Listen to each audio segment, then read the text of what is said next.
I'm Kayla. I'm Anna. This is Laughs and Legacies.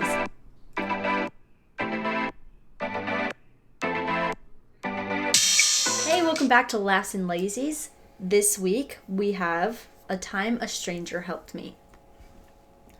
I had a hard time thinking about a story for myself for a hot minute. And as we were talking with our parents and stuff, my mom goes, "Well, yeah, your dad just did one the other day."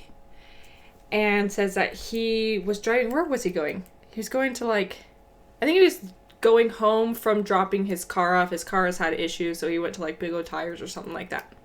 Dropped his car off, and as he's leaving, he sees a kid walking. And he stops and goes, "Hey, where are you going?"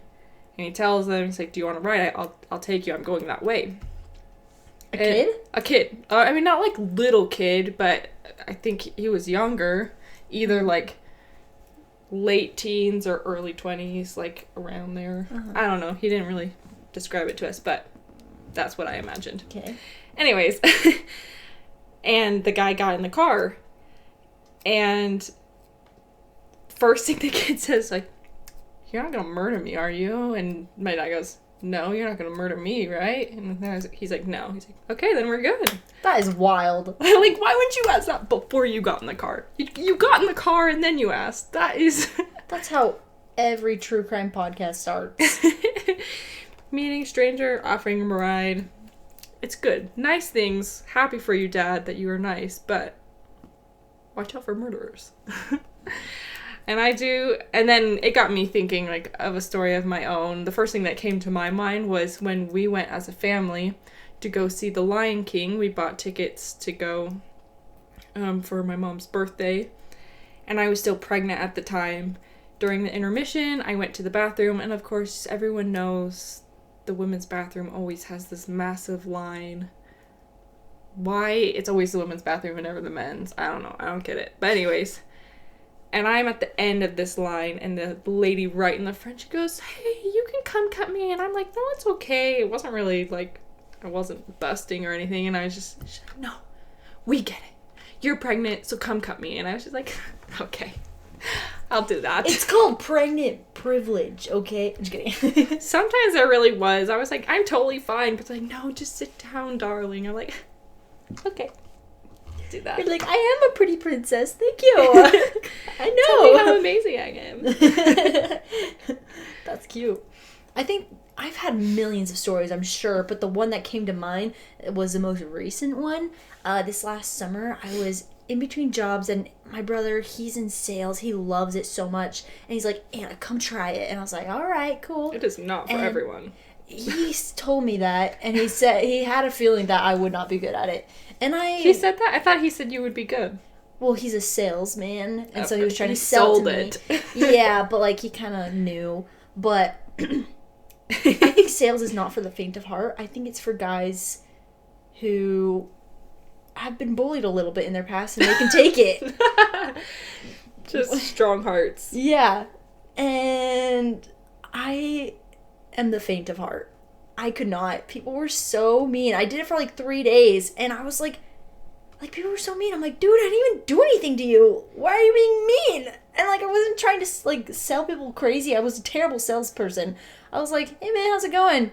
"F you." And I'm like, She would call me on her breaks. It was kind of sad. I was like, I'm not very good at that, you guys. I thought people would be nice to me because people have... This sounds stupid, but people have been always nice to me unless I was a salesperson or a missionary. And that has been hard because no one's ever been mean, and I was just so down. I was sweating buckets, and people were mean to me all day. Because you did it in the summer too, huh? Yeah. In Arizona. I was just so sad, and I went on the sidewalk on a curb, and I just was holding myself, and I was just bawling, crying. I looked like a fool. And I was just so sad. I was like, people are so mean. And then, a car pulled over, and I was like, they're gonna come yell at me for being a salesperson. I get it. And, this old lady comes out, and she's like, "Hey, sweetheart, are you okay?" I'm like, "No, people are so mean." And she said that? Yeah! She's like, "Oh, what's wrong?" I was like, "Nothing. I just was trying sales because I needed a job." and it's not working. And she was like, oh my gosh, well, you look really hot. I just thought that I would like give this to you. And she gave me a hand fan. I love it. A hand Cute fan. little old lady giving you a hand fan. That's so cute. You know what? I should have brought it in here. I still have it. It's in my car. That's so cute. Because I can't get rid of it. It was so nice. She's like, do you need water or anything? I was like, I'm okay. I'm just You're gonna like, go home. thank you. Yeah, I was like, I'm just gonna go home. And she's like, okay, baby, you have a good day. And I was like, I was so sad, guys. It was really sad. She FaceTimed me right after that happened, and she's like, she just gave me a fan. She's like, I want to go home. I was like, you can come over, Anna. I dislike when people are unkind, and I've done nothing. I know, it's so hard. You're like, why can't you just politely say, I'm not interested? There are polite ways to say, I'm not interested. Yeah. Well, I get it, because there's some salespeople who they're supposed to push your buttons. You know what I mean? That's their technique. But that wasn't mine. You still can politely say, it doesn't matter. It doesn't matter how far they go. I mean, you still don't have to yell. You can still say, bro, stop trying to push my buttons. I'm like, stop trying to push. I'm really not interested. I'm sorry. You know, you can always calm it down. Yeah. Every time they close the door on me, I'm just like, I'm just a girl. I'm just a kid. My life is a nightmare. Anyways. Our first actual submission, that's not our own stories, is from our sister-in-law, Keely. They moved to Texas. It's been almost a year. Yeah, it's crazy. That flew by. Anyways, they were driving to Texas when they were moving. At about 8 p.m., they were at a gas station, they were just waiting to be filled up, so they went inside and took a little break. Of course, that's a long drive. And they were getting some popcorn, which I didn't know, like, gas stations sold popcorn, but apparently this one did. Cool. It's perfect for any... How old is Charlotte? 3-year-old? Yeah. So, perfect. Anyways, when they were inside, they started talking to a stranger, and this guy was just super, super sweet. He was in front of them in the line, and was nice to them, and then was nice to the cashier lady, and made a comment saying, yeah, it's my birthday, and this is why I'm getting this stuff, like he was getting drinks and whatnot. And she's like, happy birthday, and then he left. He ended up actually paying for, like, giving the cashier $20, saying, oh, he's gonna pay for whatever you want for the $20. And they were like, oh, that was so nice. Why would he pay for us on his birthday? You know, they didn't want anything else, so she's like, well, I'll just give you the change. So they bought the popcorn and took the rest of the change. And they just thought that was really nice, because they obviously had a very long drive, which sucks anyways, but when you do it with 2 children, actually I think they just had Charlotte at the time, even so, with a child in the car, that's just a long time. Yeah. So it was just a nice little break, a kind soul. Love it. That's really cute. I just love people like that. That's really cute. The next one is also from Keely, and it's a car story, which I'm gonna just tell. It reminded me of 2 that I have real quick, just real quick. Is when I was on my mission, I had popped my tire twice. Oh, I'm pretty sure it was both with the same companion. Well, oh wait, no, it wasn't. It was okay. The first one though, like, my companion was not a swell driver. hopefully she doesn't listen to this. She totally can. I would say it to her face because I love her. I think she knows. Anyways, one time She's like one of those where you see the TikToks and they drive over the curb. Oops. homegirl, if you're watching this, that's you. That's you. She's the most precious soul I ever did meet. But she kind of scared me a little bit. And so one day, she's like, I said something like, oh, watch out. Oh, you're good. And we're like so close to hitting a car, you know? And she's like, Sister Martin, when you say things like that, it makes me feel like you think I'm a bad driver. And I'm like, You are. I'm trying to be so calm because, like, it was so terrifying. And she's like, can you just, like, not do that? And I'm like, Don't be a backseat driver. I'm not normally a backseat driver. That she was just scary. And I was just like, yeah, of course. And so, like, ever since then, I was, like, holding my breath and holding my tongue. Oh, crap handle. Yeah, I, like, got such a beefy right arm bicep that whole transfer. I'm just like, and my forearms, woo. And, like, one day, she was getting so close to this curb, and I was like, in my head, I was like, I should say something. I'm like, no, wait, no. She's gonna get mad. I'm like, she's gonna hit it. She's gonna hit it. Boom! Hits the curb, and then, like, comes off it. She was like, it was like that thing. Whoops! And she's like, oh, that was crazy. And then I'm like, Sister Lindley, I think you popped the tire. And she's like, no. And I was like, I think you did. I'm gonna go check. She's like, no, don't check. It's fine. And I was like, I'm gonna go check it. And she's like, no. And I get out anyways, and I go outside. Sure enough. Like, I didn't even get out all the way, and I closed the door. I'm like, you popped it. And she's like, no, I didn't. I was like, she's like, how do you know? And I was like, I can hear the I air. opened the door, and it's I was like, okay, come on, let's go check it out. And it totally popped.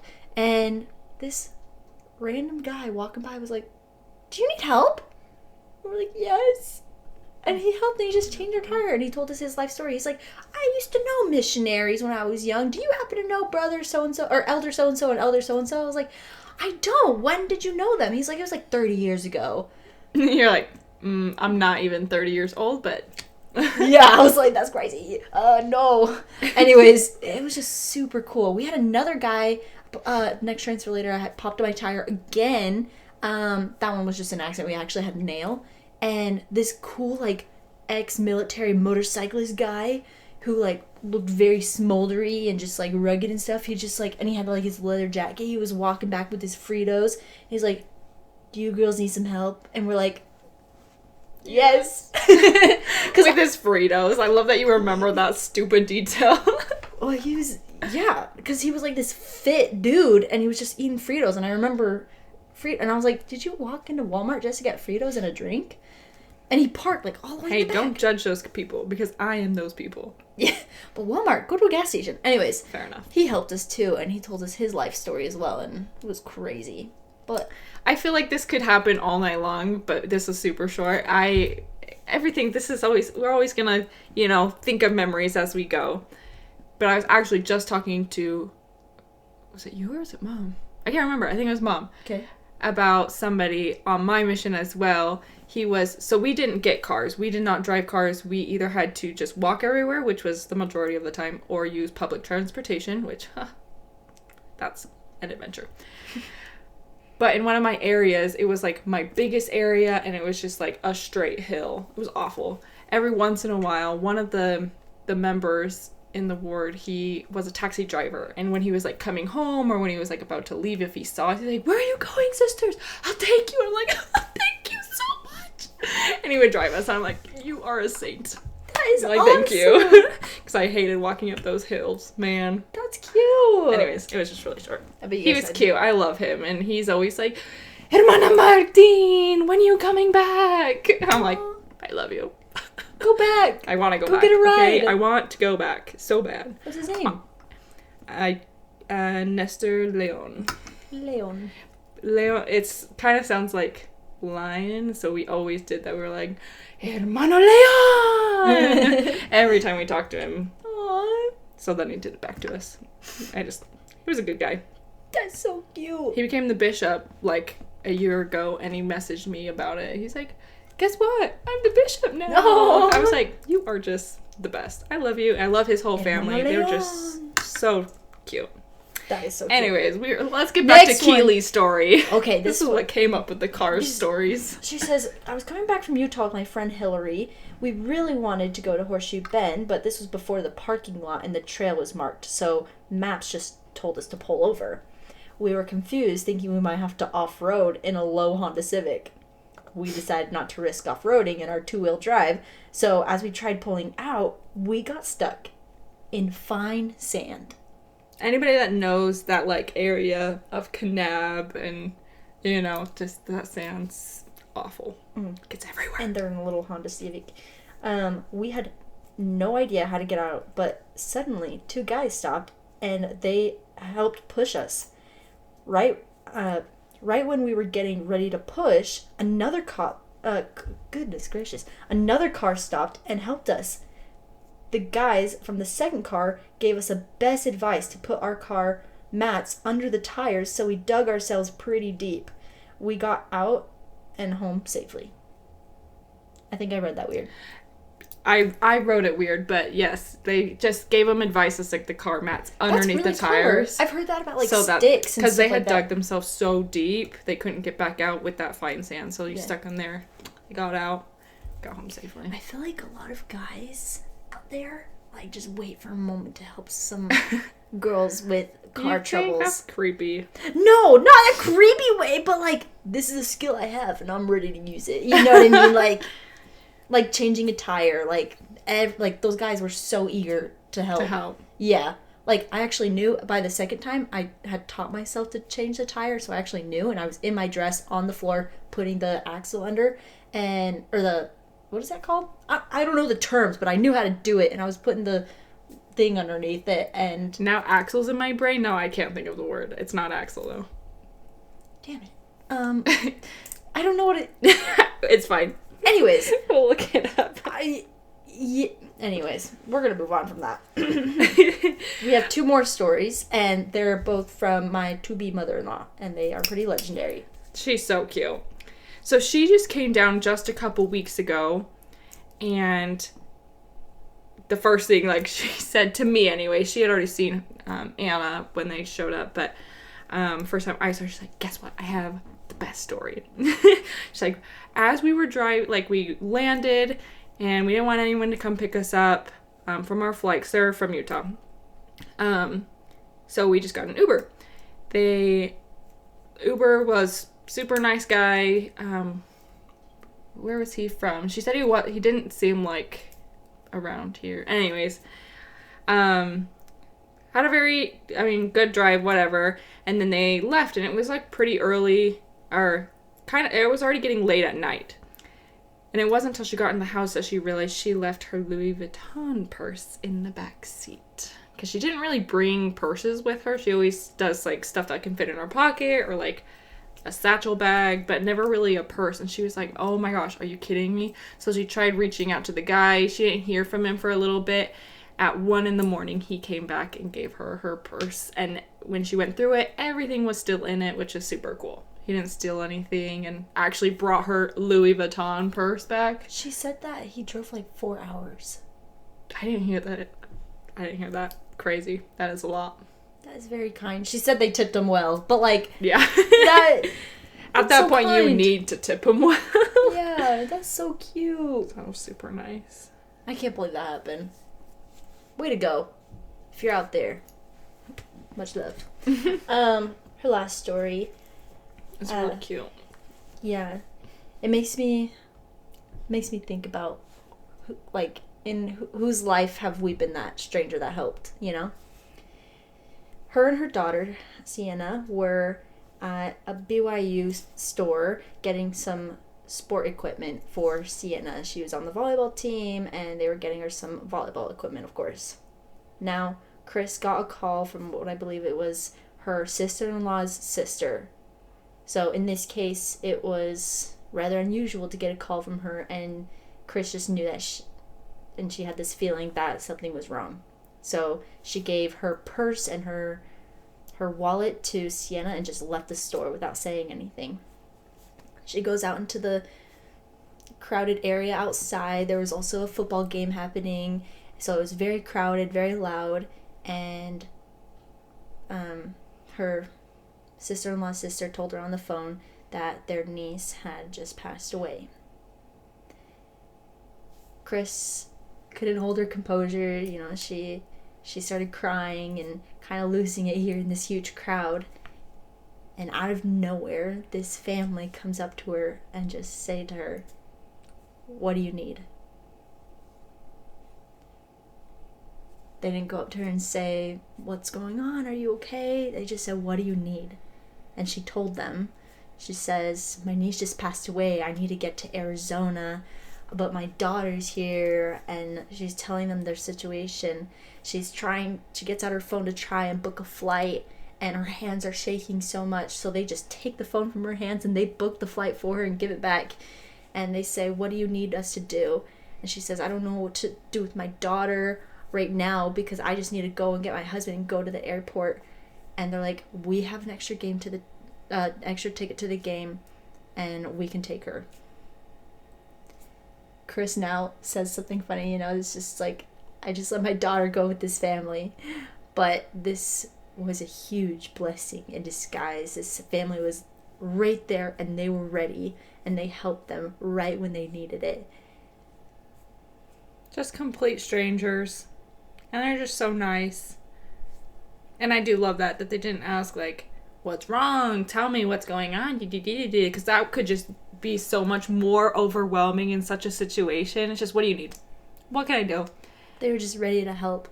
To this day, she remembers their name, but she hasn't been able to contact them, of course. Like, she doesn't have their information. But it makes me think about how can we be that stranger that helps in other people's lives. And maybe we don't know the situations and times that we have. Maybe we have been and we don't remember, but I think it's a good lesson to remember. We can always kind of prepare ourselves to try and be there and look for others who might need help. Yeah. Not even gonna add to that. I love it, and we love people who are like that. So keep trying to be that people. Yeah. Thank you everyone who submitted stories. Next week we have a time when I was home alone. So catch us then. Bye. Bye.